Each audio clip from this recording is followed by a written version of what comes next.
ये करने वाला ये एपिसोड क्योंकि इसमें बहुत सारे सरप्राइज आपका वेट कर रहे हैं। पिछले एपिसोड में एंडिंग हुई थी जियान और फेंगचिंगर की फाइट की। सबसे लास्ट में यूज करी जाती है दोनों की अल्टीमेट टेक्निक्स। क्योंकि फेंगचिंगर डीमन फिनिक्स ट्राइब से बिलोंग करती थी तो वो यूज करती है उसकी एंसेस्ट्रल बेल को। वेल एक तरीके की बहुत ही खतरनाक डिफेंसिव और ऑफेंसिव कैपेबिलिटी वाली टेक्निक है। वहीं पर जियान यूज करता है अपनी 3 हेवनली फ्लेम से बना फायर लोटस। इन दोनों के बीच का कोलिजन और आफ्टर इफेक्ट्स काफी लंबे समय तक चले थे, लेकिन एंड में आके जीत होती है जियान की, मतलब फायर लोटस की। क्योंकि जियान भी फेंगचिंगर से काइंड ऑफ नफरत करने लगा था। तो जैसे ही वो एक्सप्लोजन खत्म होता है वो फेंगचिंगर की दे कुटाई शुरू कर देता है। लेकिन फिर भी जब फेंगचिंगर के नखरे बंद नहीं होते तो जियान उसका गला पकड़ के उसे मेंढक की तरह उठा देता है। बस इसी मोमेंट में जो रेड ग्रीन ब्लड उसकी स्टोरी रिंग में था वो फेंगचिंगर से रिएक्ट करना शुरू कर देता है, क्योंकि वो था उसके हेवन डीमन फिनिक्स टाइप के मेंबर से। जियान ने बहुत ही तेजी से इसे हाइड करके अपनी स्टोरी रिंग में रखा था, लेकिन ये बात फेंगचिंगर से नहीं छिप पाती। आखिर जो भी चीज जियान की स्टोरी रिंग में गई है उससे फेंगचिंगर की ब्लड लाइन रिएक्ट कर रही थी। इस वजह से वो करती है डिमांड कि जियान अपनी स्टोरी रिंग को चेक कराए। अब भाई इतनी आसानी से तो हो नहीं सकता, तो फिर एंड में बचता है एक ऑप्शन। फेंगचिंगर कहती है कि मेरी ट्राइब की ऐसी टेक्निक है जो सिर्फ उसके ब्लड से रिएक्ट करती है। अगर जियान की स्टोरी रिंग में कोई ऐसी चीज नहीं है जो फेंगचिंगर की ट्राइब से बिलोंग करती हो तो जियान का कोई नुकसान नहीं होगा। उसे ही लग रहा था कि जियान इस पे हाँ नहीं बोलेगा, लेकिन अनएक्सपेक्टेडली जियान हाँ बोल देता है। एपिसोड की शुरुआत भी यहीं से होती है। जियान जब इतनी आसानी से नोट कर देता है तो यहाँ पे सभी लोग जिसमें फेंगचिंगर भी शामिल थी स्टन रह जाते हैं। ये कोई बच्चों का खेल नहीं था, क्योंकि अगर वो चीज मिल जाती है तो जियान हेवन डीमन फिनिक्स ट्राइब की ब्लैक लिस्ट में चढ़ जाएगा। फेंगचिंगर की आंखों में भी एक चिंता वाला एक्सप्रेशन आता है। वो जियान की तरफ देख के एक डीप आवाज में कहते हैं क्या सब कुछ ठीक है। ये देख के जियान एक स्माइल करके बोलता है ओल्ड फंग आप चिंता मत करो, अगर मैंने कोई गलत काम नहीं किया है तो फिर ये छोटी मोटी चीज मुझे परेशान नहीं कर सकती। और तो और ऐसी घटिया ट्रिक्स मैंने कई बार देखी है जहाँ पे लोग हार जाने के बाद दूसरे को अक्यूज करते हैं। इसमें कोई सरप्राइज वाली बात नहीं है। जियान के शब्दों को सुन के फेंगचिंगर भी थोड़ा रियश्योर हो गए थे, क्योंकि अगर जियान इस तरीके से बोल रहा है तो डेफिनेटली उसके पास तो कॉन्फिडेंस होगा ही, है ना। वही पे जो शब्द जियान ने बोले थे ये सुन के साइड में खड़ी फेंगचिंगर की एकदम आंखें लाल हो जाती हैं। वो एक कोल्ड स्माइल के साथ कहती है ठीक है अभी तुम टफ बनने की एक्टिंग कर लो, अगर वो चीज मुझे मिल जाती है तो तब तुम्हें इसके कॉन्सिक्वेंसेस समझ में आएंगे। ये सुन के जियान के चेहरे पे आ गई थी एक अनयूजुअल सी स्माइल। वो एक सॉफ्ट आवाज में कहता है अगर तुम्हें यहाँ पे कुछ नहीं मिलता है तो मिस फंग तुम्हें मुझसे पब्लिकली अपोलोजाइज करना होगा। फेंगचिंगर की आंखें आइस कोल्ड थी। वो एक कोल्ड स्नॉट के साथ अपनी फिंगर को बाइट करती है। एक खून की बूंद उसके सामने आके सस्पेंड हो जाती है। इसमें से एक स्ट्रेंज सा ग्लो बाहर आ रहा था। जियान की आंखें भी इस ब्लड के ऊपर जाती हैं। इस खून की बूंद का रंग एकदम क्रिम्सन था, लेकिन अगर हम इसे थोड़ा डीपली ऑब्जर्व करें तो इसमें फेंट ग्रीन और रेड कलर भी दिखाई देता है। इस चीज को ऑब्जर्व करने के बाद जियान डीप थिंकिंग में चला जाता है। जो ब्लड उसने उस कॉर्प से डिफाइन किया था वो फेंगचिंगर के ब्लड से काफी ज्यादा डेंस था। देखने से ऐसा लगता है कि उस मिस्टीरियस एक्सपर्ट का ब्लड फेंगचिंगर के ब्लड से काफी प्योर है। फेंगचिंगर का चेहरा फ्रॉस्टी होता है। वो उस ब्लड की ड्रॉपलेट को टच करके हैंडसील्स बनाना शुरू कर देती है। जैसे ही वो अपने हाथों को आगे पुश करती है वो सील पॉज होती है जियान के सर के ऊपर। इस सील में से एक सर्कुलर ग्लो नीचे आता है जो कि जियान की बॉडी को रैप कर रहा था। जैसे जियान फील करता है कि उसकी बॉडी को इस रेड कलर के लाइट बैरियर ने कवर किया है तो वो इसमें से एक अनयूजुअल सी एनर्जी को सेंस कर पा रहा था। उसे ऐसा लग रहा था कि उसकी बॉडी को कोई स्कैन कर रहा है। ये फीलिंग बहुत ही वेग थी। इस पूरी प्रोसेस के दौरान जियान का चेहरा एकदम इंडिफरेंट था, लेकिन वो मन ही मन में काफी तेजी से हंस रहा होता है, क्योंकि जियान पब्लिकली फेंगचिंगर से कह सकता है कि तुम वहाँ सर्च कर लो तो फिर डेफिनेटली जियान कॉन्फिडेंस है कि वो उस ब्लड को हाइड कर सकता है। धीरे धीरे करके रेड ग्लो जियान की पूरी बॉडी में फैल जाता है। स्पेसिफिकली एनर्जी जियान के हाथ की अंगूठी को लगातार स्कैन करती है, लेकिन कोई भी अनयूजुअल फिनोमेना क्रिएट नहीं होता। बार बार ऐसा होने से फेंगचिंगर का चेहरा बहुत ही अगली होता जा रहा था। फेंगचिंगर के एक्सप्रेशन को देख के साइड में खड़े फेंगचिंगर काफी रिलीफ फील करते हैं। इस सर्च कुछ और टाइम तक के लिए कंटिन्यू रहती है, जिसके बाद रेड ग्लो डिसअपीयर होने लगता है। ये सील दोबारा से एक लाइट में टर्न हो जाती है। फाइनली ये फेंगचिंगर के शरीर में समा जाती है, जिसका चेहरा भी लाल पीला हो रहा था। जियान फेंगचिंगर की तरफ देख के बोलता है मिस फेंग क्या हुआ, कोई रिजल्ट मिला। ये सुन के फेंगचिंगर अपनी दांती मीस लेती है। वो कहती है तुमने एंशिएंट फिनिक्स एसेंस ब्लड को कहाँ रखा है। इसके रिएक्शन से तो ऐसा लग रहा है जैसे वो जियान के ऊपर झपट्टा मार के उसे अच्छे से सर्च करना चाहती है। उसने डेफिनेटली जियान की बॉडी से उस एंशिएंट फिनिक्स डीमन ब्लड के एसेंस को सेंस किया था, लेकिन जो सर्च के बाद रिजल्ट बाहर आया है इससे फेंगचिंगर की मानसिक स्थिति डामाडोल हो गई है। उसकी सेंसेस उस एंशिएंट डीमन फिनिक्स के एसेंस ब्लड से बहुत ही सेंसिटिव होती है। ऐसा बहुत कम बार होता है जब उसकी सेंसेस गलत बताती हैं। ये देख के साइड में खड़े फेंगचिंगर का एक्सप्रेशन एकदम ग्लूमी हो जाता है। वो एक कोल्ड आवाज में कहते हैं फेंगचिंगर इवन तुम हेवन डीमन फिनिक्स टाइप की मेंबर हो तब भी ये मत सोचो कि वेनरेबल तुम्हारा कुछ नहीं कर सकता। अगर तुम लगातार परेशानियां खड़ी करती रहती हो तो ये वेनरेबल भी भूल जाएगा कि तुम हेवन डीमन फिनिक्स टाइप की मेंबर हो। फेंगचिंगर की कोल्ड आवाज को सुन के फेंगचिंगर का फेस एकदम चेंज होता है। ये देख के साइड में खड़े लेजेंडर सामने आते हैं। मामले को शांत करते हुए कहते हैं चिंगर हो सकता है आज का ये मैटर एक मिसअंडरस्टैंडिंग हो। इन शब्दों को सुन के फेंगचिंगर और भी एंग्शियस हो जाती है। वो लेकिन के बाद कुछ बोलना चाहती थी, तभी वो देखती है लेजेंडर के एक्सप्रेशन को। जो शब्द उसके गले में आ रहे थे वो वापस चले जाते हैं। अल्टीमेटली वो लेजेंडर की डिसाइपल थी। लेजेंडर के ऑर्डर्स उसे मानने होंगे। और तो और वो जानती थी कि क्योंकि आज फेंगचिंगर जियान को प्रोटेक्ट कर रहे हैं तो आज सिचुएशन तो होपलेस ही रहने वाली है। अगर वो जियान की बॉडी में से ancient Phoenix demon blood essence को ढूंढ पाती तो मामला यहाँ पे दूसरा टर्न ले सकता था, क्योंकि वहाँ पे बात आ जाती हेवन डीमन फिनिक्स ट्राइब की। कुछ भी करने से पहले फेंग जुनजे को भी कई बार सोचना पड़ता। ये सब भी सोच के वो और भी फ्यूरियस हो जाती है, लेकिन वो जियान को घूरते हुए बस यही कह सकती थी, ये मैटर यहाँ पे खत्म नहीं होगा। जियान स्माइल करता है, वो एक लाइट आवाज में बोलता है, मिस वांग लगता है तुम कुछ कहना भूल गई, क्योंकि तुम विंड लाइटिंग पवेलियन की चीफ डिसाइपल हो, तो फिर अपने शब्दों पे वापस जाना तो तुम्हें भी पसंद नहीं होगा। जब फेंग चिंगर ये सुनती है तो उसका चेहरा एकदम ग्रीन हो जाता है, उसके हाथ क्लेंच होते हैं, हम उनमें से क्रैकिंग साउंड सुन सकते हैं। वो काफी टाइम के बाद जैसे तैसे बोलती है सॉरी। जियान भी बत्ती से दिखाता है, उससे भी इस औरत से बिल्कुल और बकवास नहीं करनी थी। वो एक कदम पीछे लेके फेंग जुनजे के पीछे आ जाता है। जब ये मैटर खत्म होता है तो फेंग जुनजे भी रिलीफ फील करते हैं। वो ले जुनजे की तरफ देख के एक स्माइल के साथ बोलते हैं, मेरे ख्याल से इस मैच का रिजल्ट ऑलरेडी सामने आ गया है, जैसा कि हमारा पुराना एग्रीमेंट था। अब जियान की विंड लाइटिंग पवेलियन के साथ ग्रज खत्म हो गई है। ये सुन के ले जुनजे की फेस में से ट्विस्ट करने लगी थी, और उनके दिल में भी गुस्सा भरा हुआ था, लेकिन उनका स्टेटस ऐसा था कि वो अपने शब्दों के पीछे नहीं जा सकते, खासकर जब बात हो रही है इतने सारे लोगों के सामने। हम ले जुनजे को नोट करते हुए देखते हैं। जब उनकी इंटेंस आंखें जाती है जियान के ऊपर तो उनमें एक लाइटिंग ग्लो फ्लिकर हो रहा था। वो कहते हैं क्योंकि फेंग जुनजे इसमें इंटरवीन कर रहे हैं तो फिर तुम्हारी और विंड लाइटिंग पवेलियन की तरह यहीं पे खत्म होती है। लेकिन मैं आशा करता हूँ कि तुम फ्यूचर में याद रखो कि तुम्हारे लिए क्या सही है और क्या गलत। अगर 3000 लाइटिंग मूवमेंट किसी भी तरीके से लीक हो जाती है तो ये 2 दिन पर्सनली तुम्हें खत्म करेगा। जब जियान ले जुनजे के वर्ड्स को सुनता है जिसमें एक धमकी क्लियरली समझ में आ रही थी, जियान अपने दोनों हाथों को कप करके कहता है, ले जुनजे प्लीज आप चिंता मत करो। साइड में खड़े फेंग जुनजे भी ले जुनजे के अगली फेस को देखते हैं। वो चारों तरफ देख के हंसते हुए बोलते हैं, ले जुनजे आप तो बहुत मैग्नेनिमस निकले, हिंदी में बोले तो दयालु, लेकिन मुझे लगता है आज का ये ग्रैंड कंपटीशन और भी आगे कंटिन्यू नहीं हो सकता। अगर स्ट्रेंथ की बात करी जाए तो विंड लाइटिंग पवेलियन काफी स्ट्रॉन्ग है। लगता है इस बार के कंपटीशन का जो लीडर स्पॉट है वो भी विंड लाइटिंग पवेलियन के हाथ में ही है। जियान का आज का मैटर इसलिए रिजॉल्व हो पाया क्योंकि यहाँ पे फेंग जुनजे मौजूद थे। रिगार्डलेस विंड लाइटिंग पवेलियन कैसा भी फील कर रहा हो, लेकिन सरफेस है वो फेंग जुनजे को ऐसे निगलेक्ट नहीं कर सकते, और अगर ऐसी बात है तो फेंग जुनजे भी उनकी रेपुटेशन का ध्यान रखेंगे। और तो और इस ग्रैंड कंपटीशन का जो लीडर स्पॉट होता है वो एट द एंड बस खाली नाम ही है, क्योंकि इसकी कोई एक्चुअल अथॉरिटी नहीं होती। इस वजह से फेंग जुनजे को कोई परेशानी नहीं थी। और तो और अगर बाकी के तीनों पवेलियन के डिसाइपल्स की स्ट्रेंथ को कंपेयर किया जाए तो फेंग चिंगर डेफिनेटली काफी स्ट्रॉन्ग है। ऑफ कोर्स ये बात तब लागू होती है जब जियान को इसमें इंक्लूड न किया जाए। अभी कुछ समय पहले जो फाइट हुई है उसने ये क्लियर कर दिया कि इन दोनों में सबसे ज्यादा स्ट्रॉन्ग कौन है। जब ले जुनजे फेंग जुनजे के शब्दों को सुनते हैं तो उनके एक्सप्रेशन थोड़े वार्म हुए थे। जियान जुनजे और हुआंग कांग जुनजे भी एक हेजिटेशन के साथ हाँ बोल ही देते हैं। चैनलिंग फेंग चिंगर का सामना नहीं कर सकता, और वांग चेन की तो शुरुआत से ही जियान ने गलत हालत कर दी है, तो फिर आगे फाइट कैसे हो सकती है। सभी को एग्री करते हुए देख फेंग जुनजे हंसने लगे थे। वो ले जुनजे की तरफ अपने हाथ कप करके बोलते, हाँ हाँ, क्योंकि ये ग्रैंड मीटिंग खत्म हो गई है तो मेरा भी यहाँ पे और रुकने का कोई पॉइंट नहीं बनता। अगर फ्यूचर में टाइम मिलता है तो मैं फिर से विजिट करूंगा। ये कहने के बाद अपने हाथ को वेव करते हैं। उन्हें सराउंड कर लेती है बहुत ही तेज हवाएं। इमीडिएटली जो आसपास की विंड एनर्जी थी वो उनके चारों तरफ इकट्ठा होना शुरू हो जाती है। फाइनली ये सभी की स्टंट आंखों के सामने ट्रांसफॉर्म हो जाती है एक विंड ईगल में। फेंग जुनजे अपने हाथों को वेव करते हुए कहते हैं लेट्स गो। ये कहने के बाद उनकी बॉडी लैंड करती है उस ईगल के हेड पे। पीछे से उन्हें फॉलो करती है मीचिंग लुआन। दूर खड़े लिनियान को अपने पास बुला के जियान भी फेंग जुनजे को फॉलो करता है। जब फेंग जुनजे देखते हैं कि ये ईगल के ऊपर आ चुके हैं तो वो अपने हाथों को पीछे करके सामने देखते हैं। वो ईगल अपने इनॉर्मस विंग्स को फ्लैप करती है। ऐसा करने के नीचे बहुत ही तेज हवा आई थी। वो विंड ईगल एक स्विश साउंड के साथ लाइटिंग माउंटेन से बाहर चली जाती है। कुछ ही फ्लैशेस के साथ ये सभी की आंखों से गायब हो जाती है। इस ईगल को डिसअपीयर होते हुए देखने के बाद जियान जुनजे और हुआंग कांग जुनजे भी अपनी विदाई लेते हैं। फाइनली अपने डिसाइपल्स को पकड़ के वहाँ से चले गए थे। जब जियान जुनजे का ग्रुप यहाँ से चला जाता है तो बस यहाँ पे रह जाता है विंड लाइटिंग पवेलियन का ग्रुप। बस इसी इंस्टेंट के बाद ले जुनजे का एक्सप्रेशन एकदम ग्लूमी हो जाता है। उनकी आंखें जाती है फेंग चिंगर की तरफ और पूछते हैं, क्या तुमने सच में एंशिएंट फीनिक्स ब्लड को सेंस किया था? फेंग चिंगर एक सर्टेन आवाज में बोलती है, मैं यहाँ पे गलत नहीं हो सकती, बस मैं समझ नहीं पा रही हूँ कि वो ब्लड एसेंस गया तो गया कहाँ पे। ले जुनजे नोट करते हैं। अब क्योंकि इसकी नालायकपंती शुरू होने वाली है तो ये नोट करता है। वो फेंग चिंगर की तरफ देख के एक सिनिस्टर आवाज में बोलता है, तो मैं अपनी हेवन डीमन फीनिक्स ट्राइब में वापस जाके इस मैटर को अच्छे से रिपोर्ट करना होगा। उस समय तुम्हारे ट्राइब के एक्सपर्ट्स इंटरवीन करके जियान को जरूर कैप्चर करेंगे, और अगर फॉलन स्टार पवेलियन के लोग बीच में आते हैं तो तुम्हारी हेवन डीमन फीनिक्स ट्राइब की स्ट्रेंथ को देखते हुए उन्हें फिनिश करना कोई बड़ी बात नहीं है। शुरुआत में तो फेंग चिंगर थोड़ी हेजिटेट कर रही थी, लेकिन फाइनली वो भी दांती मीचते हुए नोट कर देती है। ले जुनजे के चेहरे पे कोल्ड एक्सप्रेशन आता है। सभी के कानों में जाती है उसकी किलिंग इंटेंट से भरी सॉफ्ट मम्बलिंग की आवाज। वो कहता है, क्योंकि तू मेरे विंड लाइटिंग पवेलियन की 3000 लाइटिंग मूवमेंट को खुद क्रिपल नहीं करेगा तो मैं भी तेरी वो हालत करूंगा जिससे तू फ्यूचर में कोई और स्किल यूज न कर सके। सीन चेंज होता है और हमें दिखाया जाता है खुला आसमान। अभी एक एनॉर्मस सी ईगल बहुत ही तेजी से आगे जा रही होती है। इसके ऊपर बैठे हुए होते कई सारे फिगर्स, जिनमें जियान भी था। अभी जियान ईगल के बैक पे क्रॉस लेग पोजीशन में बैठा हुआ था। उसकी आंखें जाती है लाइटिंग माउंटेन की तरफ जो कि फाइनली डिसअपीयर होता है, और उसका वो टेंस्ड हार्ट भी रिलैक्स होता है। जैसे ही वो अपनी दांती को मीचता है हम उसके हाथ में देखते हैं जेड ग्रीन फ्लेम को बर्न होते हुए। तभी फेंग जुनजे का फिगर जियान के साइड में अपीयर होता है। वो एक सरप्राइज के साथ बोलते हैं क्या हुआ, लेकिन जियान रिप्लाई न करके उस फ्लेम को घूरता रहता है। इस फ्लेम में मिले हुए थे उस एसेंस ब्लड के ड्रॉपलेट्स। ये ब्लड जिसके अंदर बहुत ही टेरिफाइंग लेवल की एनर्जी होती है, फाइनली ये बाहर आने लगता है। जब फेंग जुनजे, मीचिंग लुआन और लिनियान ये देखते हैं तो उनके चेहरे चेहरे के वो शॉक्ड एक्सप्रेशन छिप नहीं रहे थे। जियान ने इस चीज को हेवली फ्लेम के अंदर हाइड किया था, तब ये डिटेक्ट नहीं करी गई। ये रेड ग्रीन फ्लेम और भी तेजी से बर्न होने लगती है। इसके हाई टेम्परेचर की वजह से आसपास का एटमॉस्फेयर तुरंत ही हॉट होने लगता है, लेकिन इस पे कोई ध्यान नहीं दे रहा था। फेंग जिनजे की टोली देख रही होती है इस फ्लेम के इंटीरियर को। इसके अंदर ग्रीन रेड ब्लड की 3 ड्रॉपलेट्स रोटेट कर रही होती है। इन ग्रीन रेड ब्लड के ड्रॉपलेट्स को देख के म्यू चिंग-लुआन का चेहरा तुरंत ही चेंज होता है। वो कहती है ये तो सच में एंशिएंट फीनिक्स एसेंस ब्लड है, और तो और इसका कलर बहुत ही डेंस है। हेवन डीमन फीनिक्स टाइप के उन्हीं मेंबर्स के अंदर इतना प्योर ब्लड मिलेगा जो कि कम से कम 2 जोन पे पहुंच चुके हो। म्यू चिंग-लुआन खुद मिथिकल बर्ड ट्राइब की मेंबर है। हालांकि उसकी ट्राइब को हेवन डीमन फीनिक्स ट्राइब से कंपेयर तो नहीं कर सकते, लेकिन उसे हेवन डीमन फीनिक्स ट्राइब के बारे में काफी जानकारी थी। इस वजह से एक ही बार देखने पे वो ये बता पा रही थी कि 3 ब्लड ड्रॉपलेट्स कितने ज्यादा प्रीशियस हैं। म्यू चिंग-लुआन के शब्दों को सुनकर इवन फेंग जुनजे का फेस एक्सप्रेशन भी चेंज हो गया था। एक 2 जोन क्लास की हेवन डीमन फीनिक्स ऐसे स्ट्रेंथ को ओल्ड मॉन्स्टर्स में गिना जाएगा जो कि हेवन डीमन फीनिक्स ट्राइब में मरने का नाम नहीं ले रहे। वो समझ नहीं पा रहे थे कि ऐसा हेवन डीमन फीनिक्स ट्राइब के मेंबर का ब्लड जियान के हाथों में कैसे लगा। फेंग जुनजे के चेहरे पे एक सोलमनेस फ्लैश होती है। वो कहते हैं अच्छा हुआ कि इसे डिस्कवर नहीं किया गया, वरना चीजें काफी ट्रबलसम हो जाती। अगर हेवन डीमन फीनिक्स ट्राइब को ये मालूम पड़ता कि एक 2 जोन लेवल का ब्लड एसेंस उसकी ट्राइब से बाहर है, तो वो डेफिनेटली अपनी फोर्सेस को मोबिलाइज करते। ये मैटर बिल्कुल लीक नहीं होना चाहिए। अभी उनकी आंखों में एक स्टर्नेस देखी जा सकती है। इन शब्दों को सुनकर म्यू चिंग-लुआन और लिनिया नोट करते हैं। वो अच्छे से जानते थे कि अगर ये मैटर स्प्रेड होता है तो जियान की सिचुएशन कितनी ज्यादा डेंजरस होने वाली है। लिनियन की नजर जाती है जियान के चेहरे के ऊपर। वो एक हेजिटेशन के बाद कहता है जियान ने इस एसेंस ब्लड को तो बाहर निकाल लिया है, लेकिन इसके चेहरे पे ऐसा एक्सप्रेशन क्यों दिखाई दे रहा है। ये सुन के फेंग जुनजे और म्यू चिंग-लुआन भी जियान को देखते हैं। वो देखते हैं कि जियान का चेहरा भी एकदम ब्लड रेड हो गया है। उसकी बॉडी का टेम्परेचर भी फ्राइटनिंगली हॉट है। उसके चेहरे पे कड़वाहट के एक्सप्रेशन को देखा जा सकता है। ऐसा लग रहा था जैसे वो कुछ रेजिस्ट कर रहा हो। फेंग जुनजे की शार्प आंखें काफी जल्दी परेशानी को समझ जाती हैं। वो एक डीप आवाज में कहते हैं भले जियान ने ancient Phoenix demon blood essence की 3 बूंदें बाहर निकाल ली, लेकिन अभी भी वो काफी एनर्जी को फोर्स आउट नहीं कर पा रहा। ये सुन के लिनियन एक एंशियस आवाज में कहता है तो हमें क्या करना चाहिए। म्यू चिंग-लुआन भी एक बिटर स्माइल के साथ बोलती है ancient demon Phoenix essence blood के अंदर हेवन डीमन फीनिक्स टाइप की ब्लड लाइन वाली स्ट्रेंथ होती है। कोई ऑर्डिनरी इंसान इसे ऑब्जर्व नहीं कर सकता, क्योंकि एक इंसान की बॉडी एक डीमन फीनिक्स से बहुत ही इंफीरियर होती है। अगर इसे कोई फोर्सफुली ऑब्जर्व करने की कोशिश करता है तो हो सकता है उसका बूम बाम हो जाए। अभी हम बस कोशिश ही कर सकते हैं जिससे वो बाकी का ब्लड एसेंस उसकी बॉडी से बाहर आ जाए। ये सुन के फेंग जुनजे अपना सिर हिलाते हुए बोलते हैं इसे बाहर निकालने का कोई मेथड नहीं है। जब फंक्शनर अपनी ट्राइब की सीक्रेट टेक्निक को परफॉर्म कर रही थी तो जियान को इस ancient Phoenix demon blood essence को ऐसे छुपाना पड़ा था, लेकिन हेवनली फ्लेम का टेम्परेचर एक्सट्रीमली हाई होता है, जिस वजह से एंशिएंट फीनिक्स डीमन ब्लड के एसेंस की कुछ एनर्जी स्प्रेड हो गई है और अब तो लगता है इसकी पूरी बॉडी में एनर्जी फैल चुकी है, जिस वजह से इसे कम्प्लीटली बाहर निकालना बिल्कुल इम्पॉसिबल है। ये सुन के म्यू चिंग-लुआन भी हेल्पलेस फील करती है। उसके दिमाग में भी कोई आइडिया नहीं आ रहा था। फेंग जुनजे कहते हैं हम पहले सिचुएशन को देखते हैं। अगर वो जल्दबाजी में इंटरवीन करते हैं तो फायदा से ज्यादा नुकसान होने के चांसेस हैं। इस वजह से ये देखना बहुत जरूरी है कि क्या जियान अपनी स्ट्रेंथ पे रिलाई करते हुए इस ब्लड एसेंस को बाहर निकाल सकता है। जब ये तीनों बात कर रहे होते हैं ऐसा लग रहा था जैसे जियान की त्वचा उगल रही है। अभी इसका रंग एकदम ब्लड रेड हो गया था, जो कि जियान को बहुत ही फ्राइटनिंग अपीयरेंस दे रहा था। ऑफ कोर्स ऐसी बात नहीं थी कि जियान की बाहरी अपीयरेंस ही इस तरीके से अफेक्ट हुई हो। इस समय जियान की बॉडी का जो इंटीरियर था उसमें एकदम क्योस फैल चुकी थी। वो ग्रीन रेड ब्लड एनर्जी उसकी बॉडी में एकदम कबड्डी खेल रही होती है। इसके क्रेजी वॉयलेंस की वजह से जियान के शरीर में wave after wave pain feel होता है। जियान इस एनर्जी को पूरी ताकत लगा के अच्छे से सप्रेस करने की कोशिश कर रहा था। ओरिजिनली उस माइकल बीस्ट टाइप की डेड बॉडी में से जियान ने 5 ड्रॉपलेट्स को रिफाइन किया था। जब उसने मेड्यूसा के लिए लेवल 7 की पिल को रिफाइन किया था तो वहाँ पे ब्लड का 1 ड्रॉपलेट यूज हो गया था, जिसके बाद जियान ने अभी 3 ब्लड के ड्रॉपलेट्स को बाहर निकाला है। दूसरे शब्दों में कहा जाए तो ग्रीन रेड ब्लड का ड्रॉपलेट उसके अंदर है और इसी ब्लड के ड्रॉपलेट ने जियान की बॉडी की हालत कर दी है। जब ये ग्रीन रेड ब्लड का ड्रॉपलेट उस फ्लेम के अंदर होता है तो एकदम से फैलना शुरू हो जाता है। फाइनली ये कई वायलेंट एनर्जीज में ट्रांसफॉर्म होकर जियान की बॉडी में समा जाता है। जियान विशेष तरीके से दांती मीचते हुए बोलता है क्योंकि मैं तुम्हें ऑलरेडी रिफाइन कर चुका हूँ तो मैं ये बिलीव नहीं करता हूँ कि मैं तुम्हें सप्रेस नहीं कर सकता। अपने शरीर में इस कैओटिक सिचुएशन को सेंस करने के बाद जियान के दिमाग में एक विचार आता है। फटाक से उसके आईब्रोज के बीच में से बहुत ही खतरनाक लेवल की स्पिरिचुअल स्ट्रेंथ रिलीज हुई थी, जिसके बाद ही फोर्सफुली उसकी बॉडी में एंटर करके उस ब्लड रेड कलर की एनर्जी को पकड़ना शुरू कर देती है। अगर जियान इस एनर्जी के स्कैटर होने का सिंपली वेट करता है तो उसकी इंटरनल और एक्सटर्नल इंजरीज और भी खतरनाक होती जाएंगी। इस वजह से उस एनर्जी को इकट्ठा करके एक ही बार में खत्म करना होगा। इस ग्रीन रेड वायलेंट एनर्जी का रेजिस्टेंस बहुत ही हाई होता है। ये अभी उन वाइल्ड हॉर्स की तरह बिहेव कर रहे थे जिन्हें सबड्यू करना बहुत मुश्किल होता है। जियान को इन चारों तरफ से घेरने में काफी ज्यादा स्पिरिचुअल स्ट्रेंथ को एग्जॉस्ट करना पड़ रहा था। अच्छी बात यह है कि जियान ऑलरेडी 2 जोन क्लास का एक्सपर्ट बन चुका है, वरना उसके लिए ऐसे डिफिकल्ट टास्क को कंप्लीट करना बहुत डिफिकल्ट होता। अब स्पिरिचुअल स्ट्रेंथ उसकी बॉडी में रैंडमली मूव कर रही थी। जो भी वायलेंट एनर्जी सेंस होती थी ये स्पिरिचुअल स्ट्रेंथ उसका पीछा करना शुरू कर देती थी। भले ही स्पिरिचुअल स्ट्रेंथ का कितना भी एग्जॉस्शन हुआ हो, लेकिन ये मेथड काफी इफेक्टिव था। बस 10 मिनट के अंदर जो ग्रीन रेड ब्लड एनर्जी उसकी बॉडी में फैल गई थी वो बहुत ही तेजी से इकट्ठी कर ली जाती है। फाइनली ये ट्रांसफॉर्म हो जाती है पाम साइज के एनर्जी क्लस्टर में। जब जियान इस वायलेंट एनर्जी के क्लस्टर को सेंस करता है तो उसके दिल में एक रिलीफ फैलती है। एक इशारे के साथ ही और भी ज्यादा जेड ग्रीन फ्लेम बाहर आती है जो कि ट्रांसफॉर्म हो गई थी फायर कल्ड्रन में। कोइंसिडेंटली वो एनर्जी भी इसी के अंदर रैप कर ली गई थी। इस फायर कल्डर ने उस एनर्जी को कवर ही किया था। तभी इसमें से रिलीज होता है एक बहुत ही टेरिफाइंग टेम्परेचर। जैसे ये टेम्परेचर इंक्रीज हुआ था, लगता है स्क्रीन रेड एनर्जी ने भी सेंस कर लिया था। ये वापस से स्कैटर हो जाती है। इन्होंने अपने आप को ट्रांसफॉर्म कर लिया था कई छोटे छोटे क्लस्टर्स में, जिसके बाद चारों तरफ टकराना शुरू कर देते हैं। लेकिन अभी जियान की मेंटल स्ट्रेंथ की वजह से ये फायर कल्डर बहुत ही टफ हो चुका था। इस वजह से जब ये क्लस्टर्स उसकी इंटरनल सरफेस में टकराते थे तो ये दोबारा से रिफ्लेक्ट हो जाते थे। कल्डर के अंदर फिर से फैल जाती है केओस। लेकिन जब जियान कल्डर के अंदर की केओस को सेंस करता है तो टेम्परेचर दोबारा से राइज करने लगा था। हेवनली फ्लेम के फाइटिंग टेम्परेचर की वजह से जो एनर्जी के क्लस्टर्स अभी कंबाइन नहीं हो पाए थे वही सबसे पहले रिफाइन होते हैं। कुछ समय के अंदर ये फॉग में ट्रांसफॉर्म होकर बाहर आ गए थे, जो कि ग्रीन और रेड कलर का होता है। ग्लेज लोटस हार्ड फ्लेम की रिफाइनिंग के बाद इस ग्रीन रेड फॉग के अंदर का वॉलेट बिहेवियर चला जाता है। हम इसे काफी अच्छे तरीके से जियान की बॉडी में एब्जॉर्ब होते हुए देखते हैं। जैसे ये ग्रीन रेड फॉग उसकी बॉडी में एब्जॉर्ब हो रहा था, जियान को ऐसा लग रहा था जैसे उसकी स्ट्रेंथ को एक टॉनिक दे दिया हो। उसके शरीर की स्ट्रेंथ और टफनेस स्लोली राइज हो रही थी। इन सभी चेंजेस को फील करके जियान एक गहरी सांस लेता है। वो कहता है अगर किसी को अपनी बॉडी की स्ट्रेंथ को इंक्रीज करना है तो ये एंशिएंट फिनिक्स ब्लड एसेंस बहुत ही अच्छी मेडिसिन है। अचानक से उसके दिल में एक रिग्रेट वाली फीलिंग आती है। वो कहता है अगर इसे पिल में रिफाइन कर लिया जाता तो इसके इफेक्ट्स और भी अच्छे होते हैं। ऑफ कोर्स ऐसा रिग्रेट जैसे अपीयर हुआ था वो फटाक से डिसअपीयर भी हो जाता है। करेंटली जियान समझ चुका था कि इस एंशिएंट फिनिक्स ब्लड एसेंस को अब्सॉर्ब करना इतना आसान नहीं है। अगर उसके पास ग्लेज लोटस हार्ट फ्लेम नहीं होती तो हो सकता है अभी उसकी बॉडी का मैस बन चुका होता। क्योंकि ग्लेज लोटस हार्ट फ्लेम की रिफाइनिंग लगातार चल रही होती है तो उस फायर कल्डर में से लगातार वो एनर्जी का फॉग बाहर आता है। धीरे धीरे करके डेंस होने के साइंस को शो कर रहा था। जैसे जैसे और भी ग्रीन रेड ब्लड उसकी बॉडी में अब्सॉर्ब होता जा रहा था, जियान जेन्युइनली सेंस करता है कि उसकी बॉडी की स्ट्रेंथ राइज हो रही है। अभी उसे ऐसा इल्यूजन हो रहा था कि अगर उसके पास इस ब्लड एसेंस का अच्छा अमाउंट होता तो उसका शरीर भी उस एंशिएंट डीमन फिनिक्स के जैसा ही मजबूत हो जाता। ऑफ कोर्स इसकी प्री कंडीशन भी है, क्योंकि स्ट्रेंथनिंग को लगातार इंड्योर करना भी कोई छोटी बात नहीं है। इंसानों के लिए ancient Phoenix demon blood essence काफी ज्यादा वायलेंट है। अगर वो केयरलेस होकर अपनी स्ट्रेंथ को लगातार इंक्रीज करता रहता है तो उसकी बॉडी एक्सप्लोड भी हो सकती है। जब ये ख्याल जियान के दिमाग में आता है तो उसका पूरा शरीर कांप गया था। वो कहता है बॉडी एक्सप्लोजन। तुरंत ही वो अपनी बॉडी की लगातार स्ट्रेंथन होने की खुशी से बाहर आता है। हालांकि ये बात बिल्कुल सही है कि ancient demon Phoenix blood essence से बॉडी की स्ट्रेंथ को काफी तेजी से राइज किया जा सकता है। लेकिन अगर लालच की वजह से इसका अमाउंट कुछ ज्यादा ही अब्सॉर्ब कर लिया जाता है तो एक डिजास्टर भी बन सकता है। जियान का माइंड उस फायर कल्डर में एंटर करता है। अभी उस कंप्लीट ड्रॉप ऑफ ब्लड में से बस 1/3 पार्ट ही रिफाइन हुआ था। लेकिन बस इस तीसरे हिस्से को अब्सॉर्ब करने के बाद जियान को ऐसा लग रहा था कि वो और इंड्योर नहीं कर सकता। अगर बचे हुए 2 पार्ट्स भी उसकी बॉडी में अब्सॉर्ब कर लिए जाते हैं तो एक्सप्लोजन वाली बात कहीं दूर नहीं है। ये सोच के जियान के दिल में चिल फैल जाती है। लेकिन अगर वो इस बची हुई एनर्जी को पूरी तरीके से रिफाइन नहीं करता है तो ये उसकी बॉडी में लगातार खलबली में जाती रहेगी। हर समय उसकी बॉडी लगातार इंटरनल इंजरीज को फेस कर रही होगी। अभी आगे कुआं और पीछे खाई, कुछ ऐसी सिचुएशन हो गई थी जियान की। इस सिचुएशन को अंग्रेजी में बोलते हैं डिलेमा, जिसमें जियान अभी जा चुका था। भले ही जियान के दिमाग में ये सब ख्याल चल रहे हो, लेकिन वो रिफाइनमेंट प्रोसेस बिल्कुल रुकती नहीं है। वेव आफ्टर वेव और भी फॉग इकट्ठा होता है जो कि जियान की पूरी बॉडी को सराउंड कर लेता है। जब धीरे धीरे करके जियान सेंस करता है कि अब इस एनर्जी का अब्सॉर्प्शन रेट काफी स्लो हो गया तो उसका एक्सप्रेशन रोने वाला हो जाता है। ऑफ कोर्स जियान चाहे कैसा भी फील कर रहा हो, लेकिन ग्रीन रेड फॉग को इससे घंटा फर्क नहीं पड़ता था। वो लगातार जियान की बॉडी में इन्वेड करता रहता है। जब उसके शरीर में इसकी रिपीटेड एंट्री होती है तो जियान एक स्वेलिंग पेन को फील कर पा रहा था। वो सेंस करता है कि उसकी मसल्स में सूजन आना शुरू हो गई है। वो कहता है डैम इट, मैंने इस बार फिर से चादर से बड़े पैर पसार लिए। हमारा सीन शिफ्ट होता है उस ईगल के बैक की तरफ। जियान देखता है कि जियान की बॉडी से वो लाल कलर डिमिनिश हो रहा है, जिससे वो रिलीफ फील करता है। लगता है जियान ग्रेजुअली इस एंशिएंट डीमन फिनिक्स ब्लड को अब्सॉर्ब कर रहा है। साइड में खड़ी म्यूचिंग लुआन जब ये देखती है तो उसके चेहरे पे एक स्टार्टल्ड एक्सप्रेशन आ गया था। वो कहती है तो एक्चुअली इस ब्लड को अब्सॉर्ब करने की कोशिश कर रहा है। फेंग जुनजे भी नोट करते हैं। ऑल्दो जियान के ऑरे में कुछ खास चेंज नहीं आया था, लेकिन वो भी एक एलीट दोजन थे। वो सेंस कर पा रहे थे कि जियान की बॉडी लगातार स्ट्रांग हो रही है। नीचे लुआन अपनी आईब्रोज को नेट करके बोलती है ये बात सही है कि ancient demon Phoenix blood essence से किसी इंसान की बॉडी की स्ट्रेंथ को रेज किया जा सकता है, लेकिन एक बार जब बॉडी स्ट्रेंथनिंग प्रोसेस को एंड्योर नहीं कर पाती तो उसके एक्सप्लोड होने के चांसेस बढ़ जाते हैं। ये सुन के लिनियन स्टार्टल्ड हो गया था। जैसे ही उसकी नजरें जाती है जियान के ऊपर, इमीडिएटली उसका फेस एक्सप्रेशन चेंज हो जाता है। लिनियन कहता है लगता है इसके साथ कुछ गलत हो रहा है। ये सुन के फेंग जुनजे और म्यूचिंग लुआन दोबारा जियान को देखते हैं। वो सेंस कर रहे थे कि जियान की बॉडी हल्की हल्की स्वेल होने लगी है। इस सीन को देख के म्यूचिंग लुआन कहती है जो मैंने कहा था, लगता है यहाँ पे ऐसा ही हो रहा है। वो साय करके बोलती है इतने सारे एंशिएंट फिनिक्स ब्लड एसेंस की एनर्जी को जियान अब्सॉर्ब नहीं कर पा रहा है। ये किसी की बॉडी के एक्सप्लोड होने के पहले का सीन है। फेंग जुनजे का एक्सप्रेशन तुरंत ही चेंज होता है। एक कदम को आगे बढ़ा के वो जियान के साइड में अपीयर होते हैं, लेकिन वो जैसे ही जियान को टच करने के लिए हाथ आगे ले जा रहे थे, म्यूचिंग लुआन उन्हें तुरंत ही रोकती है। वो कहती है अभी जियान की बॉडी का स्टेट एकदम फुल है, अगर इसके अंदर कोई और एनर्जी इंसर्ट करी जाती है तो ये तुरंत एक बलून की तरह फूट सकता है। फेंग जुनजे भी एक डीप आवाज में कहते हैं अगर जियान की बॉडी इस तरीके से स्वेल होती रही तो फिर इस एंशिएंट फिनिक्स ब्लड एसेंस की वजह से उसकी जान चली जाएगी। वो अपने टीथ को क्लेंच करते हुए बोलते हैं अगर कुछ और टाइम के बाद सिचुएशन बेटर नहीं हुई तो मुझे इंटरवीन करना ही होगा। ये सुन के म्यूचिंग लुआन नोट करती है। वो जियान की तरफ देखी जो कि लगातार स्वेल हो रहा था। फाइनली वो बड़बड़ाते हुए बोलती है सिर्फ एंशिएंट फिनिक्स ट्राइब के मेंबर्स में ही वो एबिलिटी है जिससे वो एंशिएंट फीनिक्स ब्लड एसेंस की ब्लड लाइन स्ट्रेंथ को अब्सॉर्ब कर सके, क्योंकि जब भी वो ऐसा करते हैं तो उनकी बॉडी के अंदर का ब्लड और भी प्योर हो जाता है, साथ ही में उनकी ब्लड लाइन इंप्रूव हो जाती है। वहीं पे अगर ये काम कोई इंसान करता है तो इस प्रोसेस में बहुत ही डेंजर होंगे। पता नहीं मैं जियान को बोल्ड कहूँ या फिर ये बहुत ही इग्नोरेंट है। वो विंड ईगल अपने इनॉर्मस विंग्स को फ्लैप करती है, फाइनली आसमान में सर्कल करने लगी थी। इससे सामने वाली हवा एकदम दूर चली जाती है, जिसकी वजह से उसकी पीठ पे एकदम खाली स्पेस बन गया था। वहीं पे फेंग जुनजे की टोली की आंखें टिकी हुई थी जियान की स्वेलिंग बॉडी पे। अभी 10 सेकंड भी नहीं हुए लेकिन जियान बहुत ही फैट लग रहा है। उसकी बॉडी का पूरा फ्लैश ऐसे लग रहा है जैसे अंदर से इसमें किसी ने हवा भर दी हो। जब उसका शरीर इस तरीके से फूलता जा रहा था तो उसके चेहरे पे भी पेनफुल एक्सप्रेशन आता है, बट वो अपनी दांतें मीचते हुए से इंड्योर करता है। फेंग जुनजे अभी काफी इंटेंसली जियान को देख रहे होते हैं। उनके स्लीव्स के अंदर की फिस्ट ऑलरेडी कर्ल हो चुकी थी। Wave after wave spiralling winds, जो कि बहुत ही फ्राइटनिंग विंड एनर्जी को कंटेन करती थी, वहाँ पे अपियर होती है। कुछ सेकंड्स के बाद जियान की बॉडी मैक्सिमम स्वेल हो जाती है। जो उसकी स्किन की छोटी छोटी ब्लड वेसल्स होती थी वह फूटना शुरू कर देती है। उसके शरीर में से लगातार फ्रेश ब्लड बाहर आता है, जिससे जियान की अपीयरेंस और भी टेरिफाइंग हो गई थी। जब फेंग जुनजे देखते हैं कि जियान का ये स्टेट हो गया है तो उनके सब्र का बांध भी टूट गया था। एक गहरी सांस लेने के बाद अपने हाथ को ऊपर उठाते हैं। लाइटिंग स्पीड के साथ नेचुरल एनर्जी वहाँ पे इकट्ठी होने लगती है। वो जियान की बॉडी से एंशिएंट फीनिक्स ब्लड एसेंस को फोर्सफुली बाहर निकालना चाहते थे। जब मीचिंग लुआन देखती है कि फेंग जुनजे इंटरवीन करने के लिए तैयार हो गए तो इस बार वो भी उन्हें नहीं रोकती। अगर इस तरीके से जियान की जान बचा भी ली जाती है तब भी उसकी इंजरीज एक्सट्रीमली सीरियस होने वाली है। और तो जो एंशिएंट फीनिक्स ब्लड एसेंस है उसे भी हमें वेस्ट ही मानना चाहिए। एनर्जी का इकट्ठा होना और भी तेज हो जाता है। एक पल के बाद ही कम्प्लीटली फॉर्म हो गया था। वो एक सीरियस एक्सप्रेशन के साथ इस एनर्जी को जियान की बॉडी में इंसर्ट करने वाले थे, तभी उनकी आंखें एकदम वाइड होती हैं। जब वो देखते हैं कि जियान ने अपनी आंखें खोल ली तो वो भी स्टार्टल्ड हो गए थे।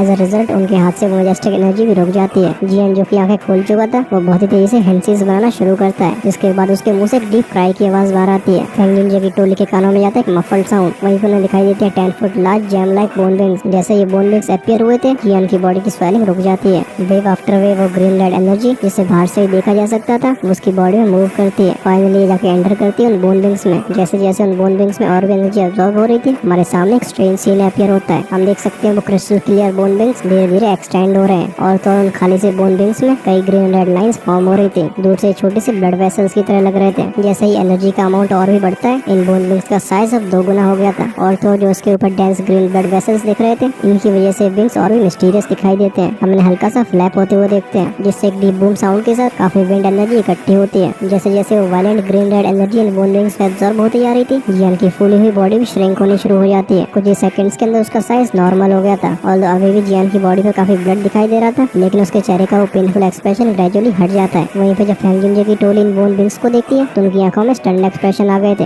ये शॉक तब और भी डेंस हो जाता है जब इन विंग्स के फ्लैप करने से वो साउंड प्रोड्यूस होता है। मीचिंग लुआन की आंखें तो जैसे इन बोन विंग्स पे जाके गड़ गई थी। एक मोमेंट के बाद वो कोल्ड ब्रेथ लेते हुए बोलती है, ये तो हेवन डीमन फीनिक्स विंग्स है। साइड में खड़े फेंग जुनजे भी नॉड करते हैं। वो कहते हैं तुम सही कह रही हो, एक बार मैंने हेवन डीमन फीनिक्स टाइप के ओल्ड डीमंस को इस तरीके के विंग्स को यूज करते हुए देखा है। हालांकि जियान के पीछे जो विंग्स है उनमें कोई फेदर्स वगैरह नहीं है, लेकिन इनमें से क्लियरली हेवन डीमन फीनिक्स का सेंट आ रहा है। फेंग जुनजे जिनकी इतनी खतरनाक मेंटल स्टेबिलिटी थी वो भी जियान के बोन विंग्स को देख के शॉक हो गए थे। मीचिंग लुआन भी ग्रेजुअली रिकवर होने के बाद बोलती है, अब कोई मुझसे ये मत कहना कि इस लड़के ने हेवन डीमन फीनिक्स टाइप के मेंबर को मारा है, वरना इसके पास एंशिएंट फीनिक्स ब्लड एसेंस और हेवन डीमन फीनिक्स विंग्स का पेयर कैसे हो सकता है। अगर ये खबर कहीं उनकी ट्राइब तक पहुंच जाती है तो heaven demon phoenix type definitely Jian को मारने के लिए अपने पावरफुल एक्सपर्ट्स को भेजेगी। फाइनली अब उसे समझ में आता है कि उसके टीचर के फ्रेंड का ये डिसाइपल जो कि न जाने कहां से कूद पड़ा था वो कितना मिस्टीरियस है। फेंग जुनजे भी नोट करते हैं, उन्हें भी चीजें काफी ट्रबलसम दिखाई देने लगी थी। ये लड़का बहुत ही ज्यादा बोल्ड है। इवन फेंग जुनजे और यालो इन दोनों में से कोई भी ऐसा काम करने से पहले एक बार ध्यान से जरूर सोचेगा। बट अनएक्सपेक्टेड बात है कि जियान के पास वो एसेंस ब्लड ही नहीं है, बल्कि उसने इन बोन विंग्स को क्रिएट भी किया है। जब ये लोग बात कर रहे होते हैं तो जियान की आंखें ट्विच होती हैं। फाइनली उसने उन्हें ओपन कर लिया था। उसे दिखाई देती है फेंग जुनजे की टोली जो कि उसकी तरफ देख रही होती है। वो एक कड़वाहट भरे एक्सप्रेशन के साथ बोलता है, मुझे माफ करना, मैंने एक्सपेक्ट नहीं किया था कि चीजें इतनी ट्रबलसम हो जाएंगी। फेंग जुनजे अपना सिर हिलाते हुए पूछते हैं, क्या तुम ठीक हो? ये सुन के जियान खड़ा होता है। जैसे वो अपनी फिस्ट को क्लेंच करता है तो उसके शरीर में एक पावरफुल होने की फीलिंग आती है। न चाहते हुए भी जियान आसमान की तरफ देख के एक हाउल करता है। ये हाउल रंबल करती है। इसमें एक फीनिक्स क्राई और ड्रैगन का रोर शामिल था। फेंग जुनजे जब इस हाउल को सुनते हैं तो उनका हार्ट एकदम ट्रेम्बल होने लगा था। वो कहते हैं फीनिक्स क्राई ड्रैगन रोर। उनकी स्ट्रेंज आंखें देखती हैं जियान की तरफ। वो कहते हैं फीनिक्स क्राई ड्रैगन रोर, ये इस दुनिया की टॉप सोनिक वेव्स हैं। अगर इनका इस्तेमाल एक सोनिक वेव टेक्निक में किया जाए तो इनके इफेक्ट्स बहुत ही खतरनाक होंगे, लेकिन अनएक्सपेक्टेडली ये भी तुम पोजेस करते हो। ये सुन के जियान भी सरप्राइज फील कर रहा था। वेल जो ड्रैगन के रोर की आवाज है वो आई है मिस्टीरियस यिन यांग पिल से। और जहाँ तक बात है इस फीनिक्स क्राई की तो वह गैस कर पा रहा था कि इसका कारण भी एंशिएंट फीनिक्स ब्लड एसेंस है। फेंग जुनजे तुरंत ही रिमाइंड करते हैं, सबसे पहले तुम इन बोन विंग्स को छिपाओ, फ्यूचर में इनका कम से कम यूज करने की कोशिश करना, क्योंकि अगर एंशिएंट डीमन फीनिक्स ट्राइब ने इसे डिस्कवर कर लिया तो तुम्हें काफी ज्यादा परेशानी परेशानियों का सामना करना पड़ेगा। जियान इस बात को समझता था, लेकिन जब वो देखता है कि उसके बोन्स किस तरीके से ट्रांसफॉर्म हुए थे तो उसकी आंखों में एक सरप्राइज वाला एक्सप्रेशन आता है। वो एक बार फिर से बोन विंग्स को फ्लैप करता है, जो और भी ज्यादा विंड एनर्जी को इकट्ठा करने लगे थे। हमारे कानों में आती ग्लो सोनिक बूम की आवाज। ये आवाज किसी कैनन की तरह थी, जो अच्छे को ट्रेम्बल कर सकती है। जब वो सेंस करता है कि उसके बोन विंग्स कितने स्ट्रॉन्ग हो गए तो उसके चेहरे पे आने वाला जॉय छिप नहीं रहा था। वो कहता है ये बोन विंग्स और भी स्ट्रॉन्ग हो गए। आई थिंक इनकी स्पीड भी काफी इंक्रीज हो चुकी होगी। लगता है जो बाकी का एंशिएंट फिनिक्स ब्लड एसेंस था वो इनके द्वारा अब्सॉर्ब कर लिया गया है। अगर जियान इन बोन विंग्स के साथ 3000 लाइटनिंग टेक्निक को यूज करता है तो अब वो फेटियान भी जियान को कैच नहीं कर पाएगा। जियान के दिमाग में एक थॉट आता है। अपने बोन विंग्स को दोबारा बॉडी में अब्सॉर्ब करने के बाद वो एक कपड़े को बाहर निकाल के अपने शरीर को पहुंचता है। जब उसकी आंखें जाती हैं अपनी त्वचा पे तो वो देख पा रहा था कि हल्की सी ग्रीन दिखाई दे रही है। जब वो अपनी उंगली को उस पर प्रेस करता है तो जियान अपनी स्किन में से ऐसी फ्लेक्सिबिलिटी को सेंस कर पा रहा था जो कि हाई लेवल की मेडिकल वेस्ट जैसी होती है। जियान का चेहरा स्टन्ड हो गया था। वो कहता है मेरी त्वचा को कुछ मेडिकल वेस्ट से कंपेयर किया जा सकता है। अगर फ्लैश को रिफाइन करना हो तो एंशिएंट फिनिक्स ब्लड एसेंस काफी अच्छी चीज है। तो